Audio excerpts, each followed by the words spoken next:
Well, good evening, YouTube. It's a Wednesday, and I'm going to be honest. I did not see myself making this particular video when I woke up today. Had no clue this was coming, could not have anticipated it, and was a little bit surprised to read this morning that the Texas Rangers are planning on allowing full capacity for their games at what is still brand new Globe Life Field for 2021. Now, I say what is still brand new. The Rangers played there last season. In fact, MLB hosted some NLCS games and also had the World Series there in front of fans, socially distanced, seated in pods when the pandemic was in a much different phase, early fall. But yes, fans have been to games here, but the Rangers are now going full bore and saying that they will have more than 40,000 starting with exhibition games later this month. And I wanted to find a news source that I felt was comprehensive. This story that I'm going to read you through here kind of goes through everything that my mind is thinking about, answers some questions. I don't want to say offers some opinions. It says things without saying them. So let's just dive right into it. Again, this is from the Dallas News and Evan Grant, who's been covering the Rangers for a very long time.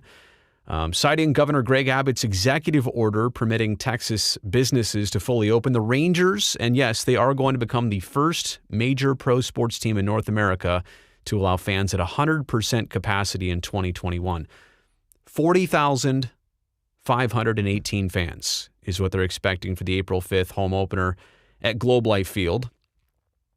And club officials from the Rangers are saying that there is a 3-strike policy on warnings without masks. So yes, masks are mandated for entering the ballpark, and you're supposed to wear them the entire time, minus when you're eating or drinking food at your seat only. But then it also sends the message here, the club will mandate mask wearing, but also stressed the need for voluntary compliance. You're sending a mixed signal already. You're sending a message to people saying that it's okay to do whatever you want, we'll look the other way. And a 3-strike policy, I know you're trying to be cute with baseball. Should you really give somebody 3 opportunities to say, hey, can you put that back on? Not to mention the fact that we're now having strangers sitting next to each other. A full house means that, how many times have you gone to a sporting event, sat next to people at least on one side that you didn't know? You probably came with somebody else, so they're on one side, chances are. Somebody in front of you, behind you. We're not talking pods here at all. We're talking about every seat consumed by a rear end. The governor's orders in Texas allow businesses to determine their own policies on mandates. Talks here about single game tickets for the 2 March exhibition games and the April home games. March 22nd is when they go on sale. Now, I'm just saying here in early March, this has come out. The Rangers have announced their plans, their intentions. I wouldn't be terribly surprised if, as we progress, MLB has something to say about this. Ideas change, liability is realized. There's something about strength in numbers. There's something about safety in numbers. And when I say numbers, I'm talking about look what everybody else is doing across Major League Baseball. As you'll see here in the article, even the Houston Astros in Texas are not doing this. That's what I'm talking about, strength and safety in numbers. The rest of Major League Baseball has a completely different plan. The rest of professional sports has a completely different plan. This is the Rangers president of business operations. It's COO Neil Liebman. I believe I'm saying that correctly. We were very encouraged that the governor's office has given clearance for us to fully open Globe Life Field for the start of the 2021 Major League Baseball season. We're fully confident that we can do this in a responsible and safe way. Okay, that's an opinion. But he goes on to say, there is so much pent-up demand for people wanting to go to events in a safe environment. I fully agree. Couldn't agree more.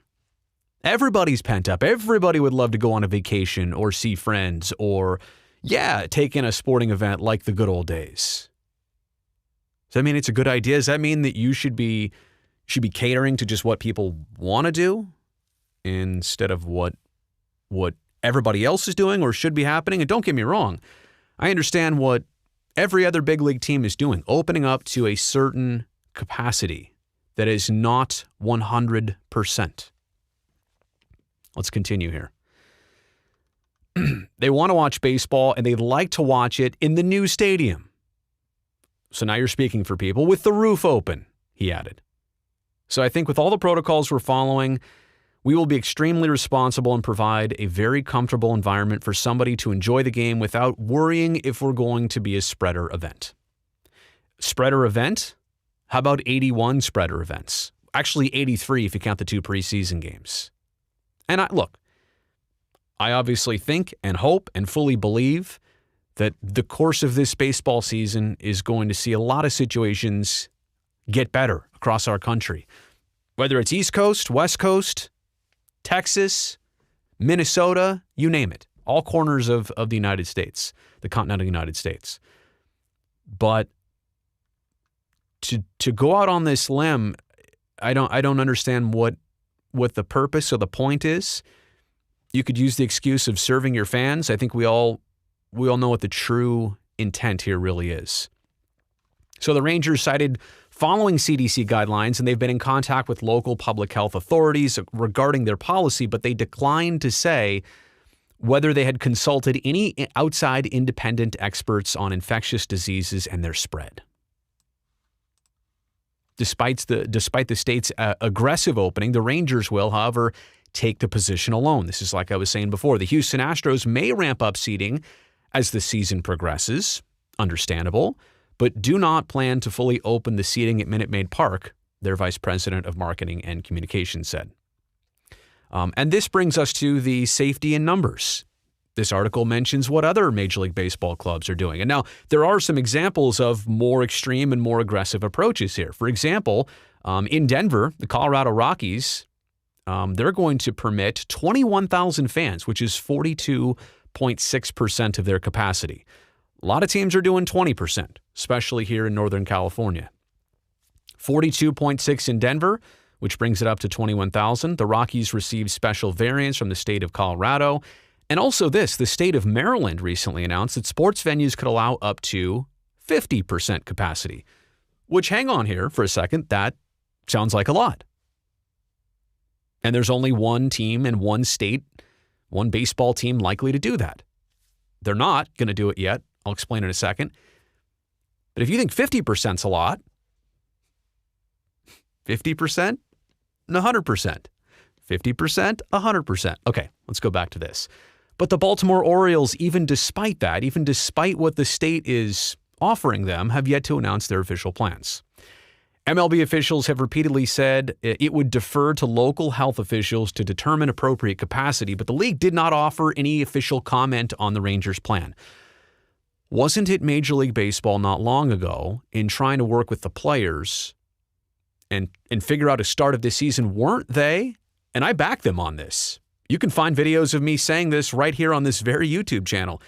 It may be just smarter for you to delay, not postpone or cancel. I guess postponing is delaying, but not to take any games away, but to simply start about a month later, push everything back. Guess what Major League Baseball wanted to do? Push everything back. Not safe, not healthy. And now one of their teams is deciding, not only are we playing at home, but we're going to open it up entirely to fans, and we're going to have voluntary compliance and a 3-strike rule for enforcement. So Major League Baseball, interestingly enough, very silent on this right now. MLB released a lengthy set of COVID protocols aimed at protecting players and staff ahead of spring training, but those did not include anything regarding crowd size. You know, we're talking about fan safety, and that is, to me, the most obvious point here. People sitting right next to each other, aisles up and down, and it'll also explain here that, you know, concessions are not in use. It's all touchless. Okay, that's fine, but you haven't even woven in the thought of player safety and running around on the field, and people are going to ask for autographs. I mean, players are literally, if they're really responsible, they're going to run straight into the dugout and straight onto the field and go nowhere near the perimeter of where people are like they normally do. Let's move on here. In Arlington, the Rangers will install plexiglass dividers on top of the dugouts and the bullpens to help further protect against the spread of COVID. There you go. See, so I will give them credit on this, trying to protect their players. How about the people paying to go to games? The plexiglass barriers will allow fans to sit in the first few rows of seats. Wait a second. Sounds like you just want to make sure you get those seats paid for. This is not to is this to protect the players on the field or to make sure that you can get people as close as possible to the players? The plexiglass barriers will allow fans to sit in the first few rows, which was prohibited previously as part of MLB's protocols. But Rangers officials said the buffer zones have been refined for this year. Interesting. So how about this? Globe Life Field, still brand new. It has a roof that's retractable. Barring rain, the Rangers play all their games there with the roof open for the foreseeable future to improve ventilation. In the event the roof must close, the Rangers cited a state-of-the-art ventilation system that has been used often in the 10 months since Globe Life Field started to allow customers in, first for high school graduations. They did that. MLB postseason games, which we saw on television, the National Finals Rodeo, and a recent college baseball tournament. I don't know about the college baseball tournament nor the rodeo. Were there fans there? To a limited degree, I certainly hope. More than 400,000 fans have attended events at Globe Life Field since May. Talked about all the transactions, cashless, social distancing measures taken upon entry and exit. Okay, so I've talked about fan safety, player safety. How about employee safety? Is this in your job description? Go to a place where voluntary mask compliance, full crowds, even though nobody else in the country is doing this. At the heart of the Rangers' plan, however, is the reliance on fans to comply with the mask mandate.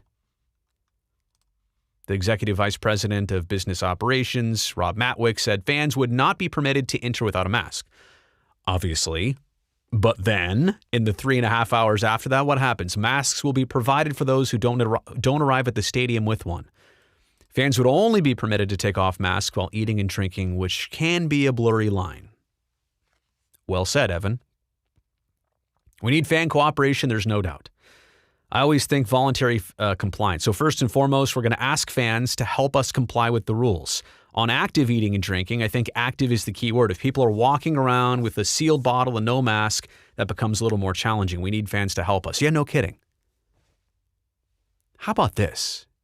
Let's be very, very real for a second. I haven't gone to a baseball game, hypothetically, but also real. I haven't gone in more than a year. When I go there, I might throw a few back. I might have like 4 beers. Hypothetically. Do you think I'm going to be super responsible or fit the mold of what should be happening there? Do you think it's going to work out for the better? I'm saying that as me knowing myself. I wouldn't do that. I wouldn't even go to this. How the Rangers would enforce the mask policy for fans in violation of the mandate remains unclear. Talks about the 3-strike approach during games for people who need gentle reminders. When a fan would be asked to leave and who would enforce that was not detailed. Why not? Why not make everybody else comfortable? If we see it happen more than once, you're gone. You didn't want to say that? The biggest issue is likely opening day, typically a sellout. After that, attendance usually drops dramatically. The Rangers, for example, averaged only 26,000 fans per game. The final 2 years at Globe Life Park, that was the old place, been around since the 90s. Honestly, still can't believe that they replaced it already. But I think more people, yes, would show up to see what a new ballpark looks like and to see baseball in person for the first time in more than a year. So I'll close with this. After opening day, the team plans to use several sections, this is when they have more space and ability, right? Because we're finding out here that typically it's more like a 26,000 attendance and show versus 40 plus. So when there's room after opening day, the team plans to use several sections as distanced seating, with tickets sold in pod groups with appropriate social distancing between seats. The number of sections used for distance seating could vary based on overall ticket demand. So wait a second. You were saying before there's not a need for this on opening day, right? But now after opening day, when the demand is not as high, then you're going to do the right thing? Yeah. Anyway, there's a lot more of a summary at the end of this article. And again, you can read this from the Dallas Morning News. Great piece by Evan Grant. I don't really have much more to say. You can add your thoughts in the comments below. I understand there's going to be people who see this very clearly, some who don't, some who are against the tone I've got for this and the perspective I've got for this. It's great. It's not great, but whatever. So I work in the sports business. As much as I want to see it do well, I need to see it do well. But I need to see it act responsibly. And I think this is a case of, if I'm trying to be polite here, I'm trying to just show and present you the facts. But if you can't see what's really going on here, I don't know if I can help you much more. So, good thing is for the Oakland A's, I don't think they have to go to Texas until late June.